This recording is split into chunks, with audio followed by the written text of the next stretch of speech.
ناظرین، یہ جو مسجد آپ دیکھ رہے ہیں یہ جامع الخندق ہے، اور یہ جگہ ہے خندق، جہاں غزوہ احزاب ہوا تھا، غزوہ خندق ہوا تھا۔ غزوہ احزاب اس لیے کہتے ہیں کہ اس میں مختلف جماعتیں کفار کی الگ الگ، بلکہ یہود بھی ساتھ میں، سارے مل کر مسلمانوں کو ختم کرنے کے لیے مدینۃ المنورہ پر چڑھائی کر کے آئے تھے، اس لیے اس کو احزاب، حزب ان کی جمع ہے، اس اعتبار سے کہا جاتا ہے کہ بھئی الگ الگ جماعتیں تھیں۔ اور غزوہ خندق اس لیے کہتے ہیں کہ خندق کھودی گئی تھی یہ مدینۃ المنورہ کے باہر، شہر کے باہر، اور یہ جو خندق کھودی گئی تھی وہ حضرت سلمان فارسی رضی اللہ عنہ کے ایما اور ان کے مشورے پر کھودی گئی تھی، کیونکہ عرب کے اندر یہ دستور نہیں تھا،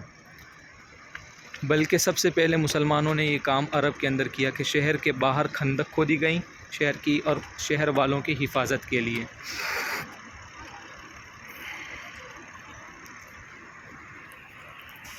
اور یہ مشورہ تھا سلمان فارسی رضی اللہ عنہ کا۔ اس وقت جو جنگ ہوئی تھی اس میں مسلمان تمام کے تمام تھے، مہاجرین اور انصار مدینۃ المنورہ میں تھے وہ، اور ان کی تعداد بتلائی ہیں 3000، اور جو کفار آئی تھی، جو ٹکڑیاں بہت بڑے لشکر کے شکل میں، ان کی تعداد تھی 10,000، اور انہوں نے مدینۃ المنورہ کے باہر پڑاؤ ڈالا تھا، کیونکہ خندق کھودی ہوئی تھی، اندر تو جا سکتے نہیں تھے، اس لیے وہ باہر ہی رہ رہے اور وہاں ہی سے وہ شرارتیں کر رہے ہیں، اندر آنے کی کوشش کرتے رہے، لیکن ان کی کوششیں ناکام ہوئی، اور مسلمانوں کو اللہ تعالیٰ نے بہت بڑی کامیابی عطا فرمائی، چونکہ یہ جنگ اور یہ محاصرہ کئی دنوں تک چلا تھا، اور نبی اکرم صلی اللہ علیہ وسلم نے یہاں صحابہ کرام کو تعینات کیا تھا، کیونکہ جنگ کے اندر کمانڈروں کو اور سپہ سالاروں کو الگ الگ جگہ پر تعینات کیا جاتا ہے۔ ان میں سلمان فارسی رضی اللہ عنہ ہیں، صدیق اکبر رضی اللہ عنہ ہے، عمر بن خطاب رضی اللہ عنہ، علی بن ابی طالب ہیں، تو ان حضرات کی نسبت پر یہاں الگ الگ مسجدیں بنی ہوئی ہیں، یہ آپ دیکھ سکتے ہیں چھوٹی چھوٹی مسجدیں، ایک وہ ہیں اور اس طرف بھی ہے، اور 2-3 مسجدیں شامل کر کے یہ ایک پوری بڑی مسجد بنا دی گئی ہے، یہ صرف یادگار کے طور پر رکھی گئی ہیں، اور عمر بن عبدالعزیز کے زمانے میں اس طریقے سے ان کو بنایا گیا۔ یہ ایک مسجد ہے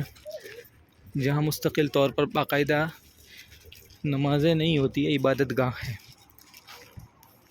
لوگ یہاں آ کر نماز پڑھتے ہیں، چلو مسجد بنائی ہے تو تحیۃ المسجد کی نسبت سے پڑھ سکتے ہیں، اور سامنے ایک دور بھی ایک ہے۔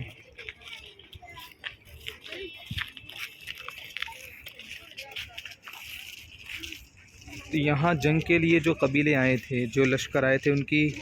تفصیل اس طریقے سے ہے کہ ابو سفیان کی سپہ سالاری میں، ان کی کمانڈری میں سب کچھ یہ ہوا تھا، جو بعد میں مسلمان ہوئے، صحابی رسول بنے، تو 4000 تو ان کے ساتھ تھے، اور ان میں سے 300 گھوڑے سوار اور 1500 کے قریب اونٹ کے اوپر سوار تھے، اور دوسری بڑی طاقت جو ان کے ساتھ شامل تھی وہ ہے قبیلہ غطفان کی، 1000 ان کے ساتھ سوار تھے، 1000۔ اس کے علاوہ اور بھی تھے، جیسے بنو مرہ کے 400، بنو شجاع کے 700، کل ملا کر ٹوٹل ان کی جو تعداد تھی وہ 10,000، اور یہاں مدینۃ المنورہ میں مسلمانوں کی تعداد صرف 3,000 بس،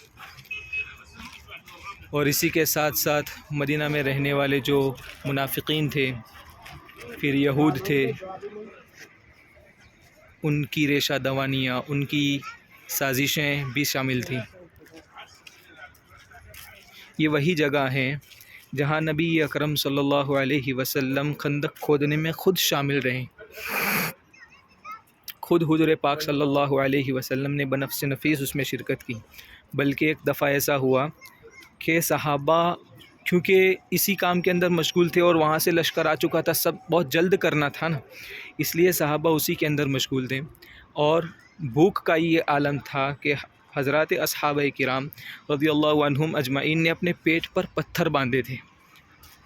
ایک مرتبہ وہ حضور پاک صلی اللہ علیہ وسلم کے پاس تشریف لائے اور انہوں نے اپنی چادر اٹھا کر بتایا کہ یا رسول اللہ ہماری بھوک کا یہ عالم ہے کہ ہم نے ٹھنڈک حاصل کرنے کے لیے پیٹ پر پتھر باندھے ہیں۔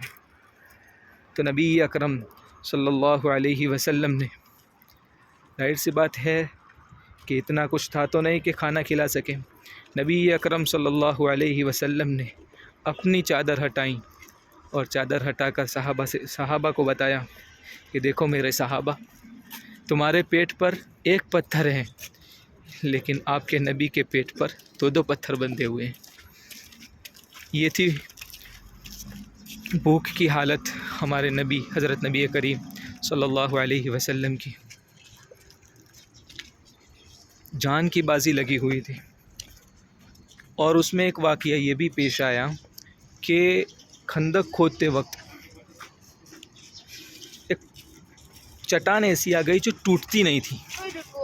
صحابہ بہت کوشش کر رہے تھے مگر نہیں ٹوٹ پائی، تو نبی اکرم صلی اللہ علیہ وسلم کو اس کی خبر دی گئی، چنانچہ حضور پاک صلی اللہ علیہ وسلم نے